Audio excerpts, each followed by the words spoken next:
So here we are, another Farming Our Future conference. And I want to say first and foremost, thank you all for taking the time, coming out, helping us kick this off. This is really kind of the bonus session, right? I mean, Early Bird gets some access here and some preferential opportunity to have some dialogue that doesn't happen every day. Obviously have some distinguished individuals here who are leaders in both the elected capacity, but also community stakeholders that have worked for years on behalf of agriculture, not only formally but informally. My name is Todd Erling. I'm with Hudson Valley Agribusiness Development Corporation and one of the steering committee members. And another round of thanks I think we should put out to Steve Hadcock and Karen DePiri and the entire steering committee for pulling this together for our third Farming Our Future.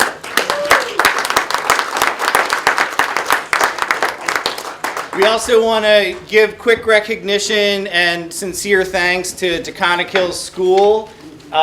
Superintendent Dr. Neil Howard is here today. Neil, if you want to say a few remarks. Well, thank you. I just want to say that what you're seeing today is really a team effort. I'd like to thank the buildings and ground staff, a lot of individuals here that work for the district, as well as you're going to see a lot of students around that are taking an active interest in a role in this Farming Our Future, which we think is very important here. So we're putting an emphasis as a school district in this area because we think of the value and the opportunities that are out there for our children. Thank you. Thanks, Neil. Very much appreciated. And not only do you see this here today, but this is an embodiment of, a 24/7 idea that's really sprouted, all pun intended, and really flourished well in this school environment. And we see Taconic Hills and some of the other efforts that it is spreading throughout not only the Columbia County school districts, but our neighbors to the east in Massachusetts, and obviously north and south and across the river. So what we have here today in front of us is actually a great cross-section of not only representation here at this physical location, but some adjacent districts and what is happening. So without further ado, let's just kind of walk through and get into the meat of the session.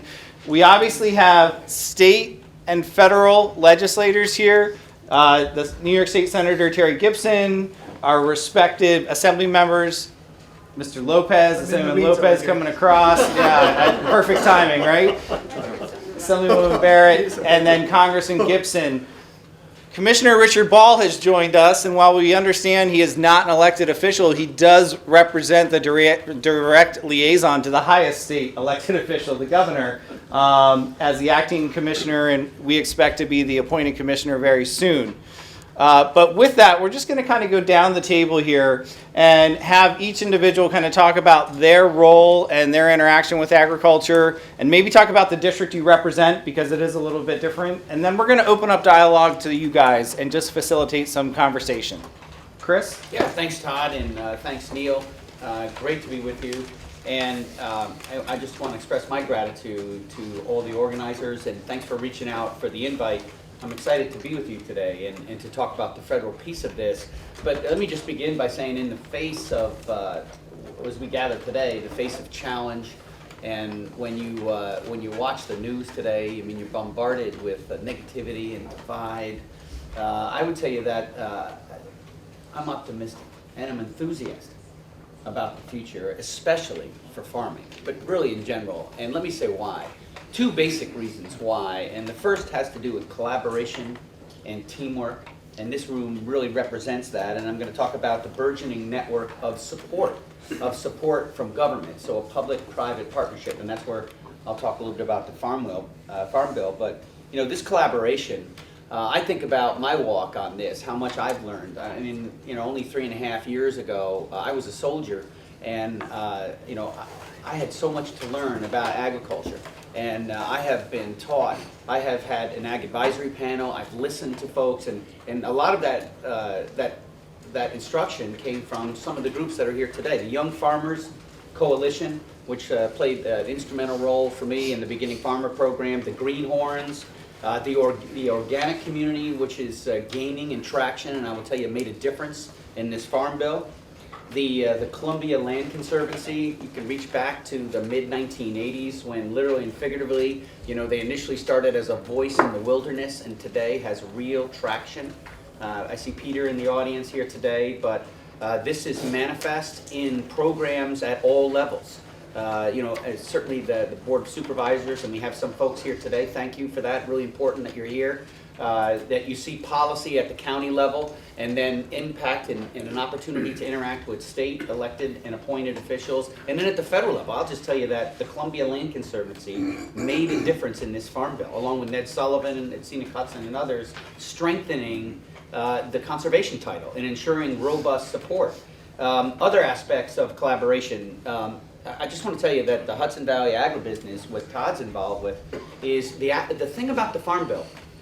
You can make it as strong as you possibly can, but at the end of the day, it's a pull system. You got to request it, and so you need those subject matter experts who have experience in actually the hard knocks of applying for these programs, winning some grants, not winning all grants, learning about how to get more competitive, and we have that here. So we need to take advantage of that, and certainly Todd in the RBAG program and others, he has experience, and that's part of this collaboration. Tessa and Farman, a new force on the scene here, and really playing a role in terms of inspiring youth to take on a very healthy lifestyle and the integration of generations across time. And I think that they're already off to a tremendous start. I will tell you that Todd wanted me to also mention the district is 11 counties, and we actually border on 4 states. With Vermont, with Massachusetts, Connecticut, and Pennsylvania. I bring that up to say that part of this collaboration is this excitement that's going on here in Columbia, and of course Terry's here at Dutchess County. You're seeing that on the other side of the river too. You may have seen in the news recently the local economics project and what is basically a farm hub and an incubator for a new generation hearing the calling of farming. And that's going to have, I think, important implications for the public-private space. The Cornell Cooperative Extension. Of course, I'm biased. I'm a grad myself, but I will tell you that I say that as a disclaimer, I guess. But let me just say this: that we are really blessed. The Cornell Cooperative Extension. I mean, we just plussed up the research account in the Farm Bill, and Cornell does such a tremendous job. Efficiently and effectively using those resources. We know there's a direct correlation between research and yield. Research and yield of our specialty crops, and the Cornell Cooperative Extension is also extensively involved in helping dairy farmers understand the new title. I was just with them out in Otsego County. They have spent a lot of time researching the new dairy title, and so they're going to be in a position to advise our dairy producers on just where they ought to be with the marginal insurance framework. And that's part of this collaboration. Of course, the Hawthorne Valley Association. So, I just want to say that among the 2 reasons why I'm very optimistic is one is this great teamwork and collaboration. The second is the burgeoning network of support from government. And, our county board of supervisors, I've been encouraged by where they've been in the last year or so. We have so much further to go. And what I would suggest to the board of supervisors is to really get waist deep, swim around in all this collaboration, because there's so much earth that's been moved here that we ought to take advantage of that. And certainly Peter has written about this. He's published in the Register Star. But when you think about what drives this economy here in Columbia County, I mean, really knowing what we're good at, agriculture is our main driver, and then tourism is second. And at the nexus of agriculture and tourism is conservation. And ensuring that our best farmland stays farming and that we can take advantage of these federal and state programs so that we can accelerate our tourism programs. And you see examples of that with the Forest Legacy Program, a federal program, but you see a wonderful project that is in the offing here now in New Lebanon and Canaan. And this is only the very beginning. We've got so much further to go. The state, and of course we'll hear from our legislators and commissioners. I'm going to talk about, at the federal level, what I want to do in just the remaining minutes here is just talk about the Beginning Farmer Program. I think I might have an opportunity later to talk about broader the Farm Bill impact, which is going to be significant and positive for our area. But the Beginning Farmer Program is the federal piece of support for, in large measure, what's going on here in our region. You know, this was a bill that I co-authored with another veteran, Sergeant Major retired Tim Walls, Democrat from Minnesota. This was constituent-driven, listening. In fact, I don't know that Lindsay's here today. She just recently had her second child. But Lindsay and Ben Shute, leaders in the Young Farmers Coalition, which is a national organization, you know, they helped fashion this bill. The Beginning Farmer and Rancher Opportunity Act of 2013, about 2/3 of which ended up enacted into law in the Farm Bill. And I thank them for that. And the key word here is access, access to land, and there are 3 different programs that help with access to land.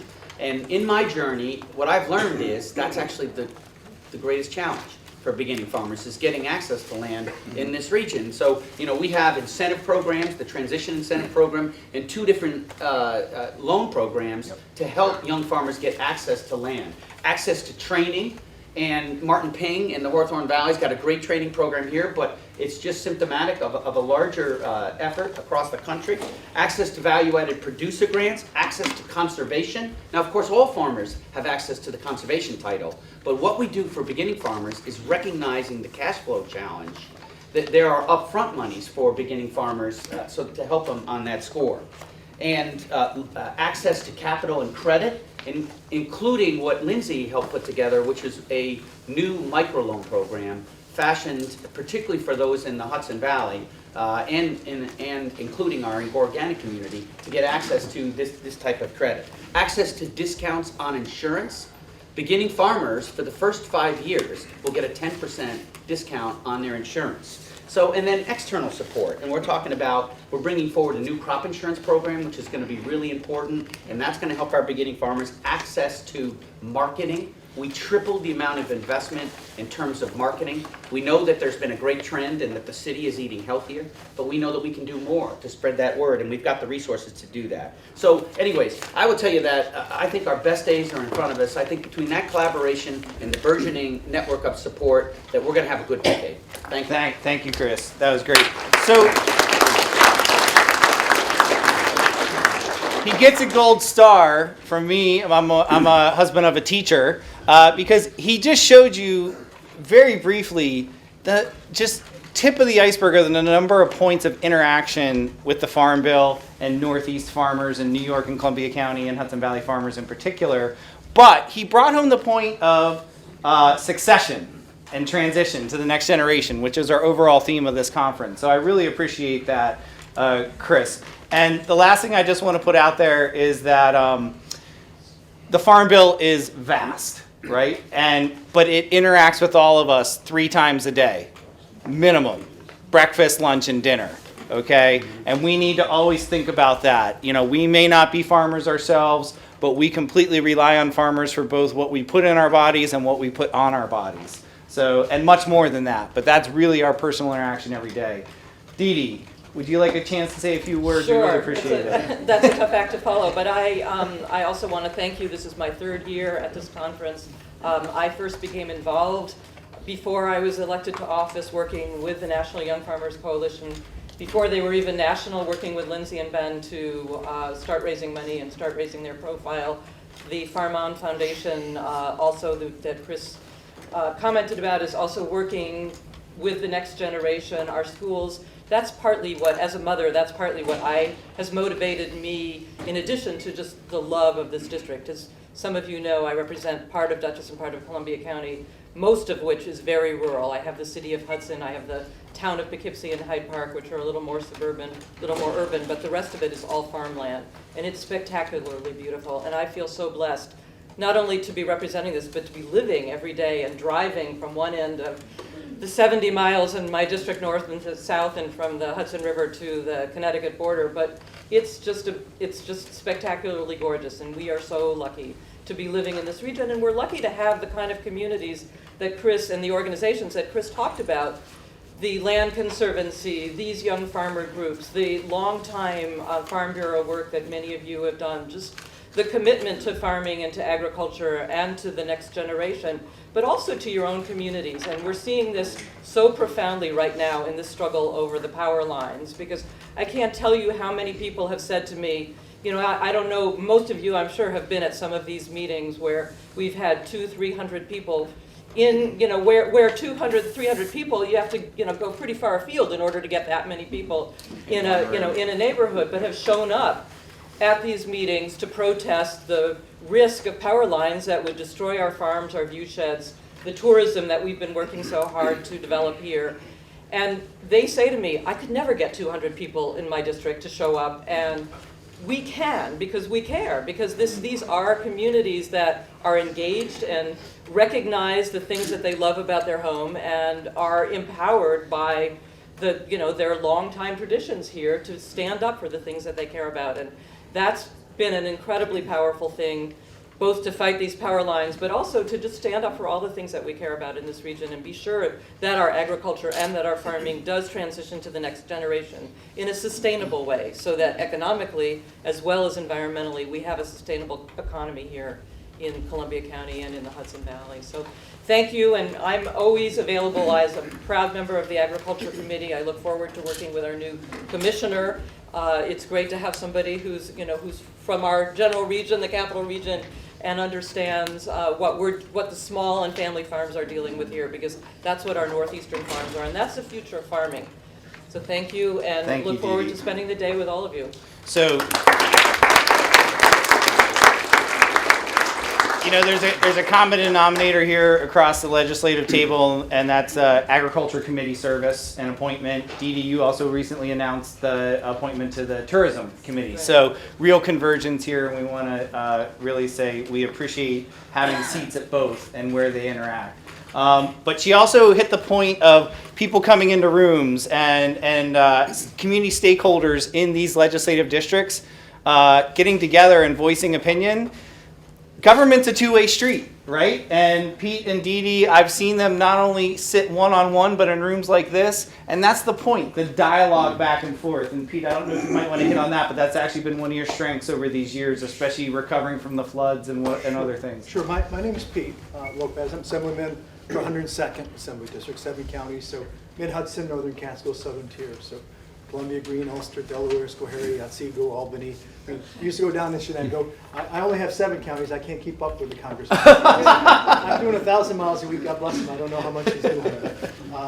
One thing I would say to you, and I'm thrilled to be with you today, and you know, part of our challenge is that we all have a vested interest. And I'm not going to steal Richard's line. I'll let him talk. He has a couple phrases, but one of the challenges I see is that there's a disconnect. There's still a basic disconnect between public policy when it comes to farming and support of farms and family farms and the general public. And there are two dialects. As I travel, I do 1,000 miles a week, and I use an acronym back to one-on-one, MBWA, Management by Wandering Around. So as I wander around, I'll sit with farmers one day, I'll talk with other folks in communities, and we'll have honest conversation. And in that conversation, I'll hear people talk about farming and food, and we'll have one dialect that talks about economic multiplier and unit productivity and dollars generated at the farm gate. So that's one school of wisdom. The other school of wisdom talks about local food, safe food, 100-mile diet, carbon footprint. And what I find is that both dialects are saying the same thing. The common denominator is the family farm. And so our challenge is, how do we take that common passion for family farms and make sure that they're viable and make sure that they can get support. You know, I had one woman say to me in Saugerties, Pete, I want money for farmland preservation. I don't want money for dairy support. Give me money for farmland preservation. And what I said to her is, she's in Saugerties, and I said, I understand that. In high growth areas where there's demand pressure, farmland preservation is a viable and useful tool. And then we talked about all these things, you know, the importance of local food, safe food. I said, but what good is it to have the land if the family farm that we value can't make a living? So ultimately, this conference and this dialogue statewide across our regions has to focus on how do we help family farms? How do we help them invest? How do we help young people get involved? How do we help existing farms expand? How do we help meet a need of a state that's a net importer of food? There was an old report, it was years ago, maybe Richard can help us in his new role. It was called the Cornucopia Report. It suggested that 80% of what we eat in New York is imported. What's that all about? We're missing the boat. So our challenge is, how do we bring people in? How do we build value-added manufacturing, create more jobs? How do we keep family farms? And how do we feed our own people, lift our upstate economy, at the same time we're providing safe local food? So I think there's great value to this dialogue, and we've got to address that disconnect, because it's all about price paid for farmer and all about the cost of doing business. And that's the bottom translation. So glad to be with you. Thanks, Pete. Thank you. Senator Gibson, I'm going to say Terry because I know I'm going to trip over Gibson and Gibson throughout. We appreciate you coming up out of district. I mean, I think this really shows at times the dialogue that we have in the Hudson Valley. There are other parts of the state, and I'm fortunate enough to be working regionally and throughout the state, that you stay in your district, but you're up here. We really appreciate it. And I think you bring some of that understanding from your previous role as a village elected official. Maybe you can make some comments about that interaction and what you've seen now coming up to Albany, or not. I don't mean to suggest your script. Sure. Well, thanks again for having me here today. It's a real pleasure. This is the first time I've been a part of this. I am the ranking member of the Senate Ag Committee, and I'm very happy to be in that role. And I do think it's important that we work together no matter where we live, no matter what county we're in. We have to think about agriculture as being a statewide benefit, an asset that we have to all sort of pitch in and work together. I don't think there should be any division lines. I don't think the river should divide us. I don't think county lines should divide us. I think we should all share our ideas and profit from that. My role as a ranking member on the Ag Committee has been so far to really advocate that we make it more affordable for farmers and future farmers to be able to live here and to farm here. Yep. It has been expensive. One of the things I'm very proud of is that I was a co-sponsor on a bill that recently became law, which lowered the property assessment cap from 10% to 2% on all agricultural land, which is going to save those in the ag business an enormous amount of money immediately, starting now. So I'm very proud of that. Also, from the beginning of the time I was elected last year, I was a very vocal opponent of the 18A utility tax. Farms are one of the biggest users of electricity in the state. And the 18A utility tax is unfortunately another creative way that New York State came up with a few years back to try to find ways to bring in revenues. They thought, well, hey, we'll just add more taxes onto those people that need electricity to actually do their business. And it's disproportionately. It's not making a lot of sense. Yep. So last year, we did make some headway and begin to phase that out. Over the next 3 years, it'll be phased out to zero.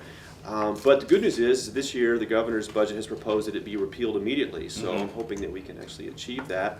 I'm also very happy to be sponsoring Assemblymember Barrett's bill in the Senate, which she put together, which essentially gives farmers tax credits for the cost of their tolls on the highways, which again is about sort of connecting us together. Why should someone traveling from one district to another district on a highway be paying tolls when they need to get their goods to a farmer's market? They have no need to get their choice. goods to the other side of the field. So that's going to bring back some savings as well. One of the things I'm concerned about right now that's a very active issue in terms of dividing us up is the governor has proposed a plan to offer up a 0% corporate tax discount to agribusinesses and anyone in the manufacturing business. Yep. The only problem with that is that he's exempted the MTA region from that. So my district, Dutchess and Putnam County, would not be able to participate in that, but yet Columbia County would. Right. I think if you're going to have one state be successful, you have to allow these benefits to apply to all areas. So we're going to be speaking up about that in the near future.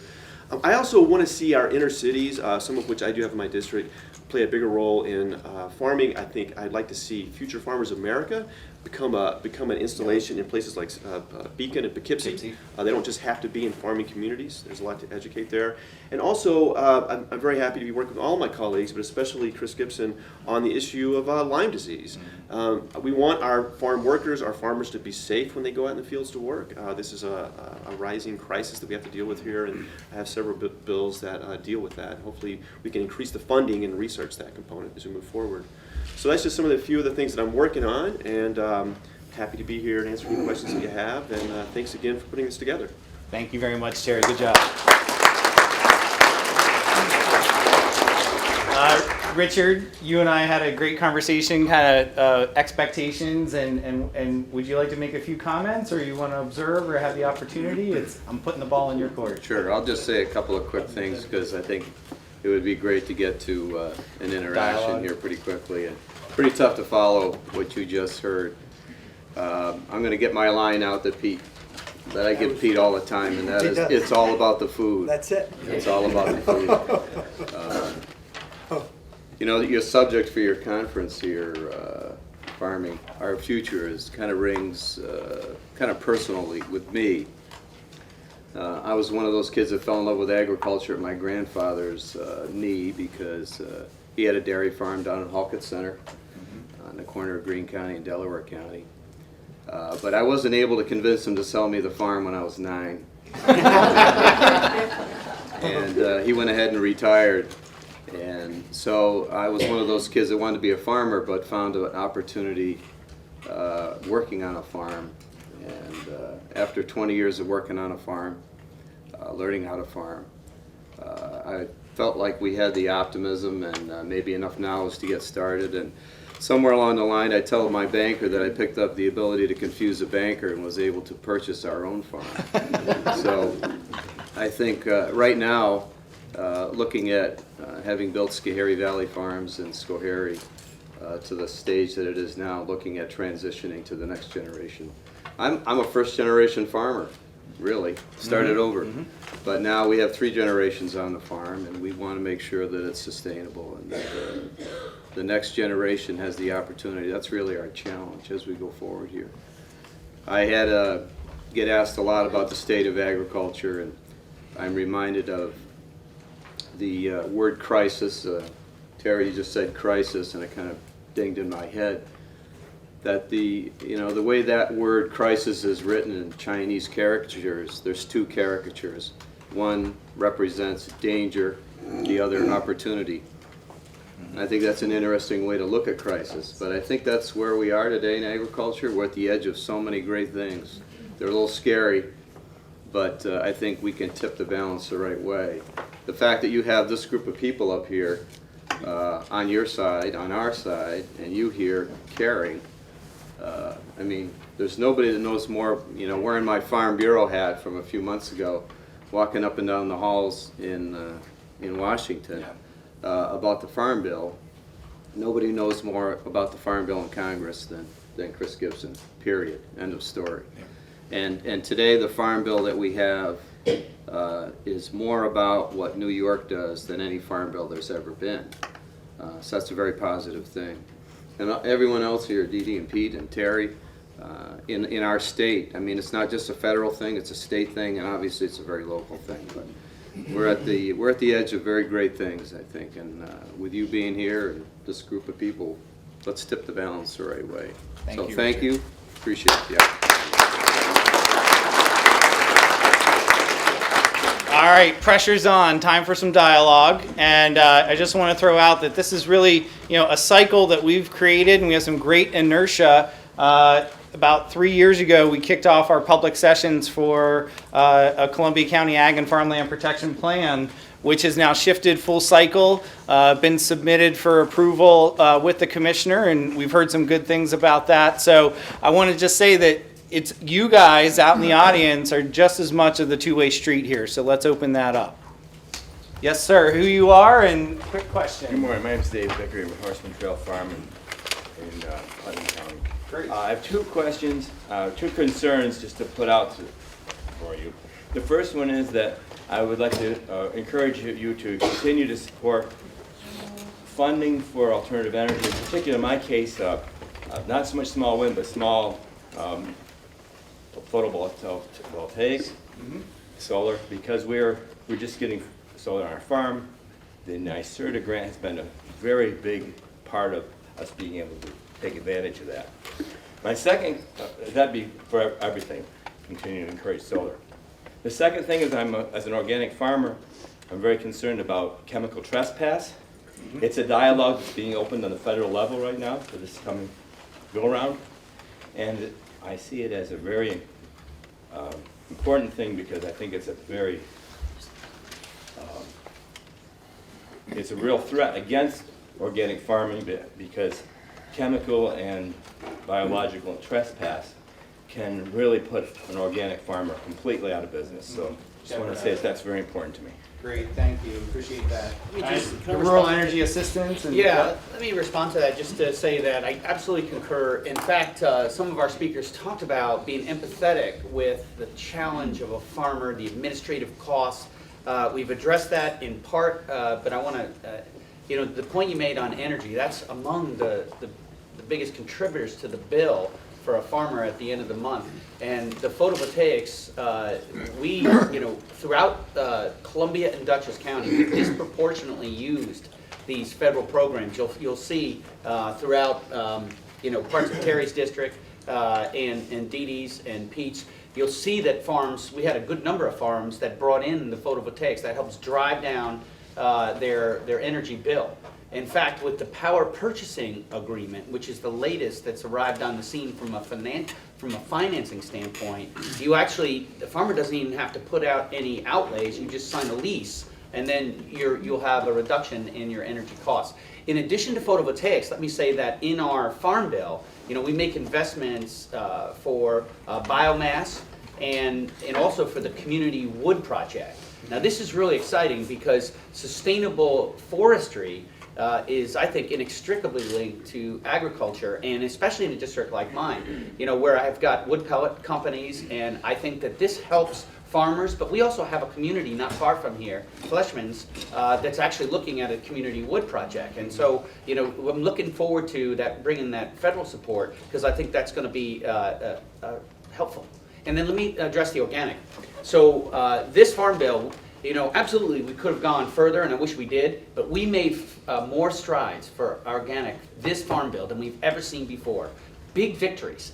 We had an amendment vote in the Ag Committee where we carried the day on a checkoff program, or actually a promotional program, a checkoff program, where for the first time the organic community is going to be able to band together and promote their goods. I mean, you see it when you see got milk. Dairy, right. Yeah, you see got milk or beef, it's what's for dinner. When the organic community has tried to do that in the past, they've always been brushed aside, saying, no, you're not organic, you're really good. You're fruit and vegetable, you're not organic. Different commodity. Yeah, you're a commodity. Right. And we actually won this vote, and I think it surprised some folks, the fact that we were able to carry that vote. We also sustained the support for going through the process, the certification process. There was an effort to zero that out, and we beat that back and kept that support. We also robustly, again, I wish we could have gone further, but we pretty robustly funded the research for the organic community at $100 million. So, I'm actually, I think that this area, of course I'm biased on this, but I think the Hudson River Valley has got the strongest organic community in the country,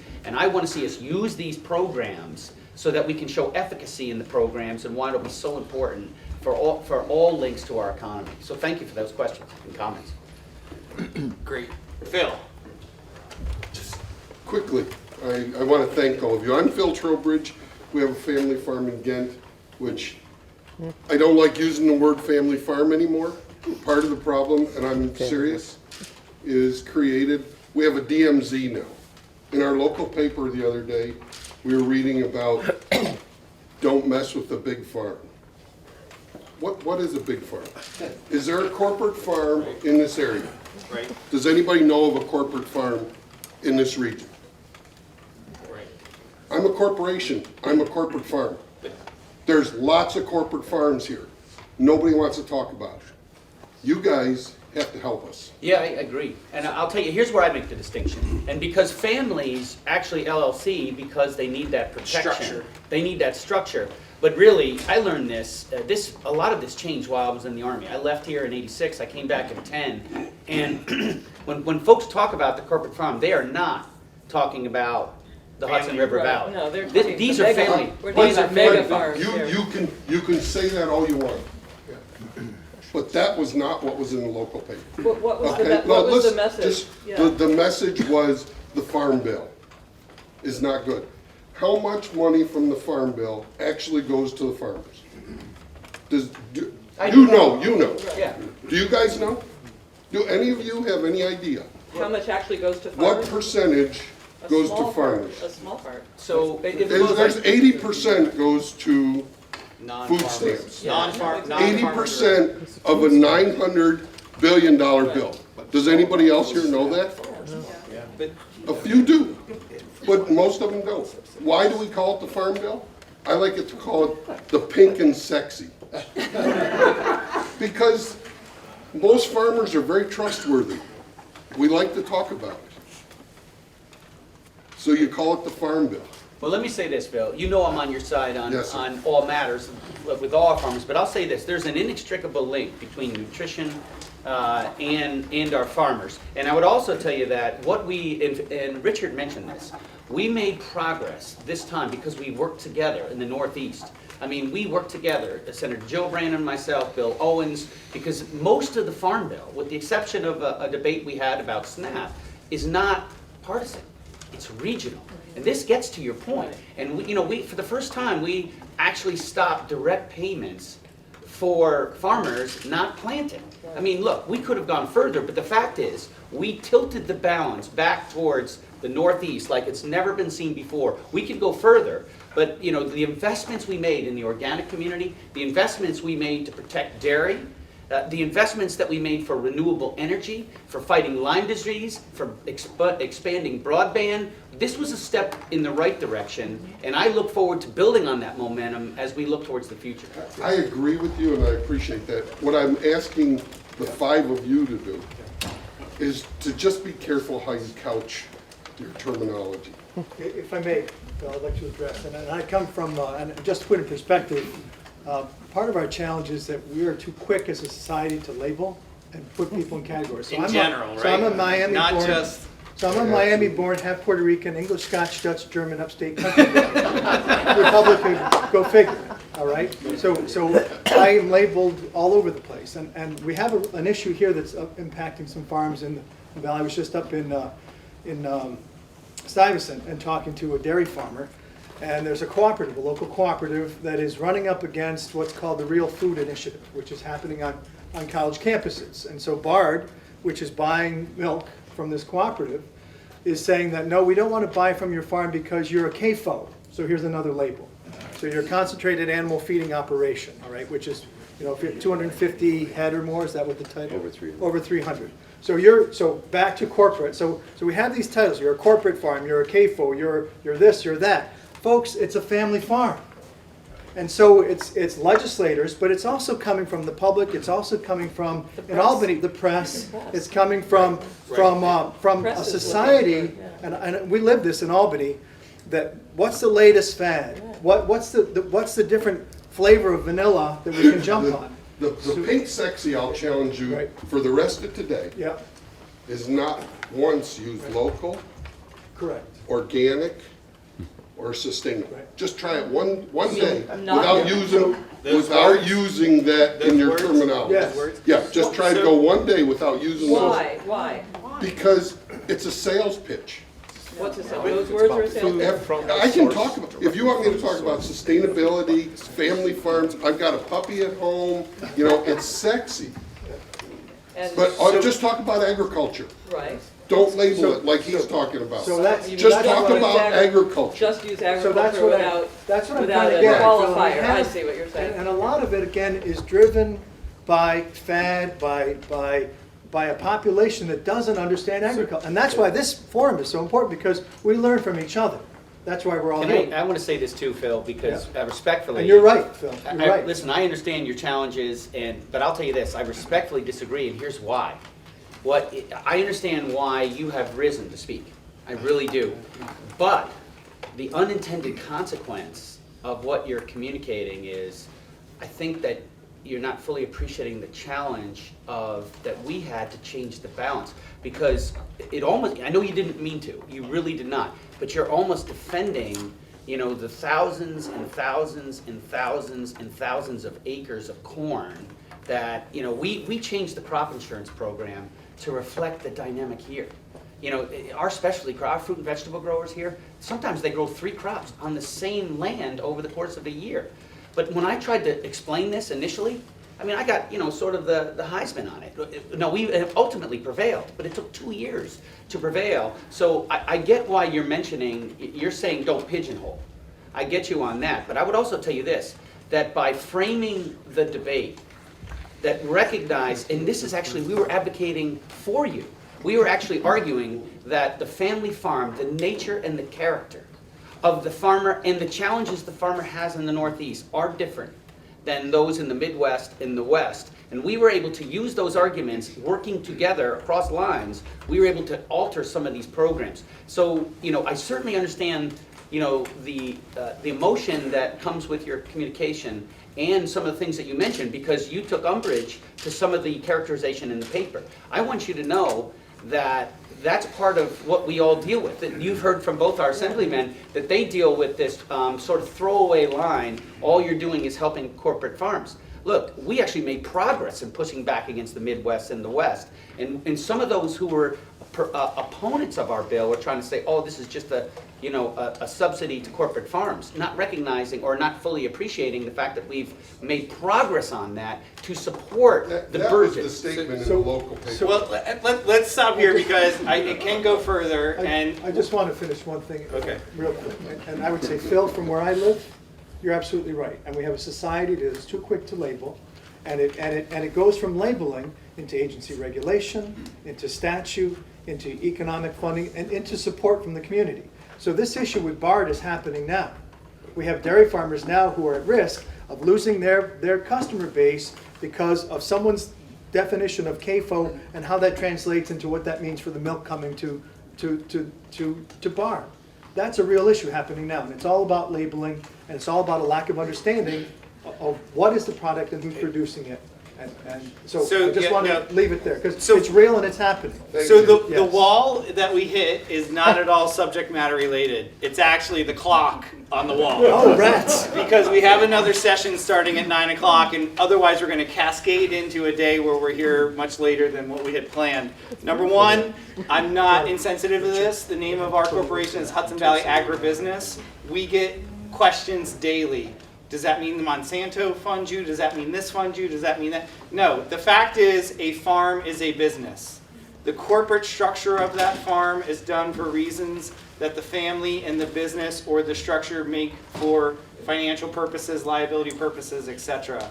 But I think you're right. We are caught in labeling and dialogue in the Northeast because we are part of a national and international market opportunity, and the media is often generated from perspectives that are not based out of a 60,000 person county with multi-generation farms. I'm not insensitive to that, not at all.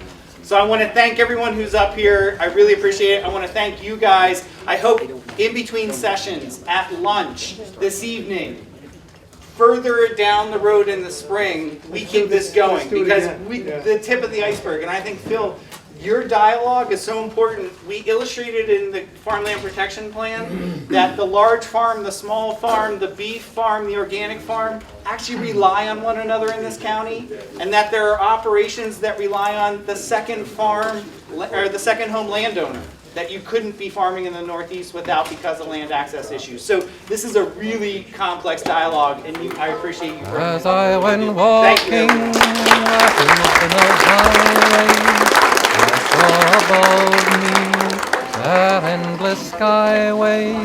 I saw below me that golden valley. This land was made for you and me. This land is your land, this land is my land. From California to the New York Island, from the redwood forest to the Gulf Stream waters, this land was made for you and me.